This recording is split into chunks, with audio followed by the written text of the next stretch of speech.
여러분 반갑습니다. 이번 시간에는 136쪽에서 141쪽까지 수학적 귀납법에 대해서 배워보도록 하겠습니다.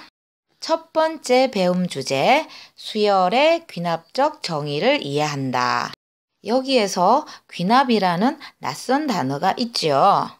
사전에서 찾아보니까 귀납이라는 말은 하나하나의 구체적이고 특수한 사실을 종합하여 그것으로부터 일반적인 원리를 추론하는 것이라고 합니다. 쉽게 말하면 하나하나의 예를 들어서 원리를 이해한다라고 생각하면 됩니다. 그런데 여기에서 배울 수열의 귀납적 정의는 수열을 표현하는 방법 중에 하나라는 것입니다. 앞에서 수열을 나타내는 방법에 대해서 배웠었죠. 자, 잠깐 확인하고 가도록 할게요. 첫 번째로 첫째 항부터 차례대로 둘째 항, 셋째 항, 넷째 항, n번째 항 쭉 나열하는 방법이 있지요. 예를 들어 2, 5, 8, 11로 나열된 수열이 있다고 합시다. 자, 어떤 수열인가요? 그쵸? 등차 수열이죠. 그러면 첫째 항은 2고요. 자, 공차가 3이 되지요. 그래서 일반 항은 3n-1이 되지요. 두 번째 방법은 일반 항 an에다가 집합기호를 쓰면은 바로 1번 쭉 나열한 수열하고 똑같은 수열이 되지요. 자, 위에 예를 든 수열로 다시 표현을 하면요. 일반항이 3n-1이 되고요. 여기에다가 집합기호를 붙이면 2, 5, 8, 11 수열과 똑같은 것이 됩니다. 자, 여기까지가 지난 시간에 배웠던 수열을 표현하는 방법 두 가지입니다. 자, 오늘은 세 번째 수열의 귀납적 정의를 알아보도록 할 것입니다. 1번 방법, 수열을 차례대로 나열한 이 방법을 이용을 할 것인데요. 첫째 항 2에서 둘째 항 5가 되려면요. 3을 더하면 되죠. 자, 마찬가지로 둘째 항에서 셋째 항 가는 것도 3 더하고요. 셋째 항에서 넷째 항 가더라도 3을 더해야 되지요. 이렇게 되는 현상을 연쇄 반응이라고 여러분들이 이해하면 됩니다. 이것을 하나하나 구분해서 적으면 됩니다. 즉, 첫째 항은요, 2가 되지요. 둘째 항은요, 첫째 항에다가 3을 더하면 되고요. 셋째 항은 둘째 항에다가 3을 더하면 되고, 마찬가지로 넷째 항은 셋째 항에다가 3을 더하면 됩니다. 자, 그러면 여러분 n번째 항은 어떻게 될까요? 1번 나열된 곳으로 갑니다. 선생님이 빈 칸을 만들어 놨죠. an 앞에는 항이 하나 작죠. 그래서 an-1항이 되고요. an 다음 항은요. 하나가 크니까 a의 n 플러스 1항이라고 됩니다. 따라서 an은 an-1항에다가 3을 더하면 되고요. a의 n 플러스 1항은요. a의 n항에다가 3을 더하면 됩니다. 자, 이렇게 표현하는 것이 수열의 귀납적 정의인데요. 이걸 다 쓰려면은 힘들죠. 그래서 딱 두 개만 적으면 됩니다. 자, 그것이 무엇이냐면요. 첫 번째 항하고요. a의 n 플러스 1항 이 두 개만 있으면 됩니다. 자, 초항이 왜 필요하냐면 여러분 이제 두 번째 식에서 A1의 값을 모르면은 이 식이 계산이 됩니까? 자, A1의 값이 2라는 사실을 아니까 자, 3을 더해서 5라는 항이 나오죠. 마찬가지로 A2의 항이 5라는 사실을 알았으니까 자, 3항이 8이라는 사실을 알 수 있고요. A3항이 8이니까 3을 더해서 11이라는 거. 자, 초항이 없으면 이런 계산이 안 됩니다. 그래서 초항이 필요하고요. 방금 계산했던 이것이 첫째 항과 둘째 항, 둘째 항과 셋째 항 서로 이웃하는 항 사이의 관계를 알고 있으니까 계산이 되죠. 그래서 이웃하는 항 사이의 관계를 나타내는 것이 자, 가운데 있는 이 부분입니다. 자, 그래서 첫째 항하고 이웃하는 항 사이의 관계식을 나타낸 자, 두 번째 이 식으로 자, 표현되는 게 수열의 기납적 정의고요. 이것은 등차 수열의 기납적 정의입니다. 그리고 2는 초항이고요. 2번 식에 더해지는 3이 공차가 되지요. 다음으로 등비수열의 기납적 정의에 대해서 살펴보도록 할게요. 자, 첫 번째, 수열을 쭉 차례대로 나열하는 방법이 있죠. 자, 예를 들어서 3, 6, 12, 24. 자, 이렇게 나열된 수열이 있는데 자, 초항이 3이고 공비가 2죠. 그래서 일반항은 3 곱하기 2의 n-1승 이렇게 됩니다. 자, 두 번째 표현 방법은 자, 일반항의 집합기호를 쓰는 것이죠. 그래서 위의 수열은 3 곱하기 2의 n-1승 이 일반항의 집합기호를 쓰면 바로 3, 6, 12, 24로 나열된 수열이라는 뜻이지요. 세 번째 방법은 첫 번째 수열을 이용할 것이지요. 자, 첫 번째 항 3에서 두 번째 항 6이 되려면 얼마 곱하죠? 네, 2. 그리고 세 번째 항, 네 번째 항도 똑같이 이 식을 계속 곱해 나열하는 것입니다. 자, 그래서 1번에 표현되어 있는 것을 하나하나 구분해서 나타낼 것입니다. 즉, 첫째 항은 3이고요. 둘째 항은 첫째 항에 공비 2를 곱하는 것이고요. 셋째 항도 둘째 항에 공비 2를 곱하는 것입니다. 자, 넷째 항도 마찬가지지요.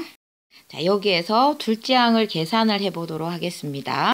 자, 첫째 항이 3이니까 3을 대입하면 6이 되지요. 자, 셋째 항도 계산해 보도록 할게요. 둘째 항이 6이니까 A2에 6을 대입하면 12가 되고요. 마찬가지로 넷째 항도 자, 대입해서 계산하니까 24가 나옵니다. 자, 그렇다면 자, n번째 항은요. A의 n-1항에서 2를 곱하면 됩니다. 그리고 n 플러스 1항은 AN항에다가 2를 곱하면 되지요. 여기에서 중요한 요소 두 가지, 초항과 이웃하는 두 항 사이의 관계식 이 두 개를 수열의 귀납적 정의라고 하는 것입니다. 자, 그런데 여기서 약간 의문이 생기는 게 자, 이웃하는 두 항 사이의 관계식이 바로 위에 있는 이 AN과 AN-1항 이것이 아니고 아래에 있는 AN항과 AN 플러스 1항 이것이 되는 것이 왜일까? 자, 이유를 잘 생각해 보세요. 자, 수업 시간에 질문을 할 거예요. 등비수열의 귀납적 정의를 정리하면 자, 다음과 같이 됩니다. 여기서 3은 초항이고요. 2는 공비가 됩니다. 초항과 공비가 보이는 정의지요. 지금까지 배운 내용을 정리하면요. 첫 번째, 첫째 항 A1의 값을 쓰고요. 두 번째는 이웃하는 두 항 AN과 AN 플러스 1항 사이의 관계식을 써야 합니다. 그래서 등차 수열의 기납적 정의는요. 첫째 항은 A고요. A의 n 플러스 1항은 AN항에다가 공차 D를 더하면 되죠. n은 1부터 대입을 하면 되고요. 초항과 공차가 보인다는 것이죠. 그러면 등비수열의 기납적 정의는요. 마찬가지로 초항은 A고요. 두 번째로 A의 n 플러스 1항은 AN의 항에다가 공비 R을 곱한다는 것입니다. 여기서도 초항과 공비가 바로 눈에 보인다는 거 알아두세요. 이제 137쪽에 문제 1번을 풀어보면서 실전 감각을 익혀보도록 하겠습니다. 다음과 같이 정의된 수열의 제5항을 구하여라. 단 n은 1, 2, 3, 땡땡땡입니다.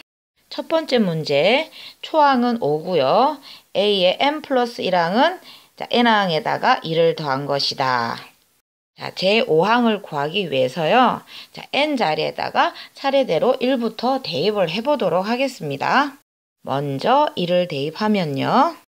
A2는 A1 플러스 2인데 A1이 5니까 두 번째 항은 7이 되고요.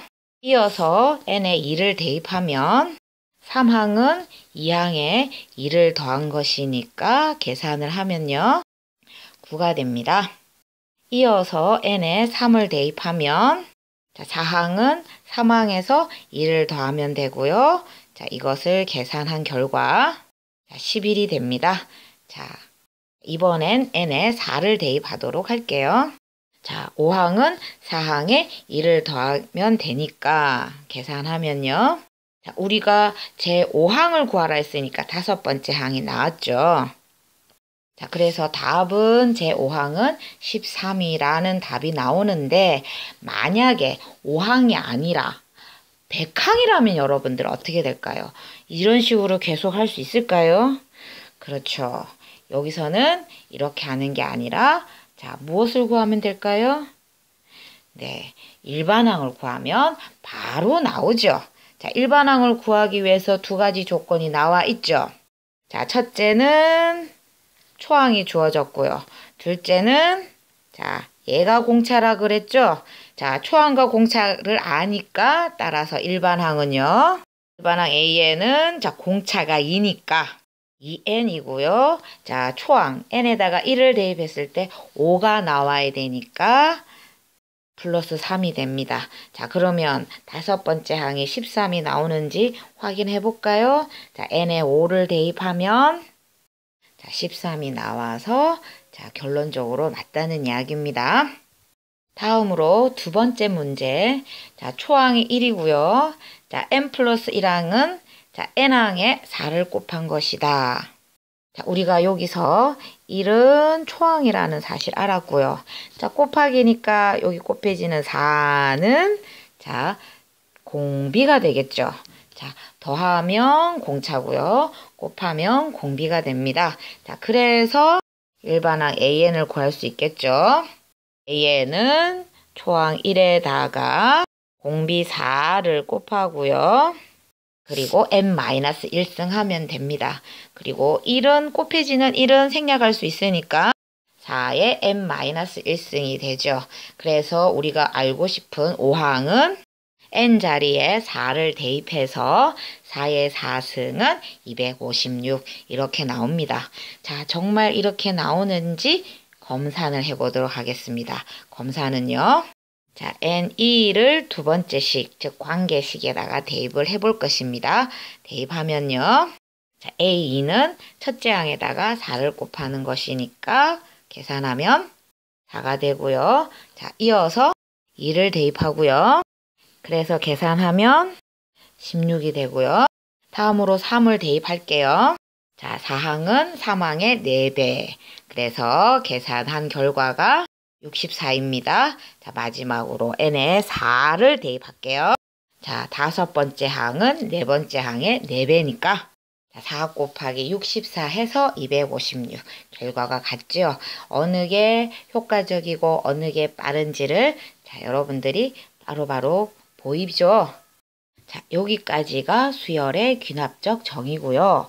자, 이번엔 자, 수학적 귀납법에 대해서 공부를 해야 되는데요. 자, 이거는 다음 동영상으로 자, 설명을 하겠습니다. 요번 내용도 동영상이 두 개입니다. 반드시 이어서 보세요.